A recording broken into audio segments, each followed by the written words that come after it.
people call you gay. They'll say you're an abomination. They'll say you don't know who you are. So every day I do fight to actually say, here I am, I'm not changing.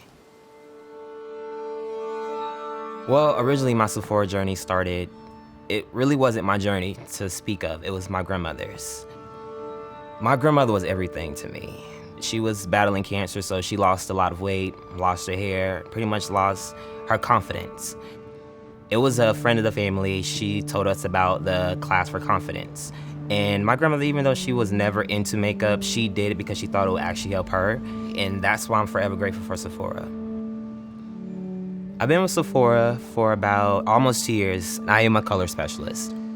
Back in the days, there was never really a chance where a lot of people of my color could actually find a shade that actually matched them. I didn't feel like we were accepted as much, but in the beauty industry now, I see there's a huge world where we actually are. When I took my first step into Sephora, I came across a family of people that not only accept me for who I am, but also encourage me and empower me to be fearless.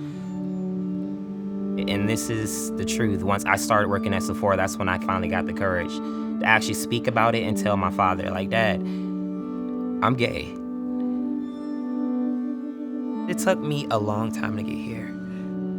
I've had multiple thoughts of not wanting to live anymore.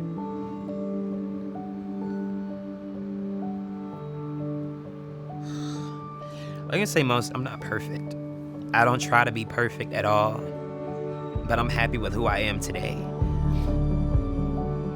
That boy who was 10 years old, that Austin that was 10 years old, I wish I could tell him, you don't know your journey.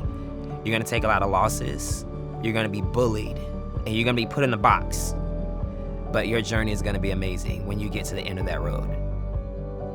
I'm confident, I'm empowered, I'm fearless. I'm where I wanna be today, and if I can help someone else get to where I am today, my job is done.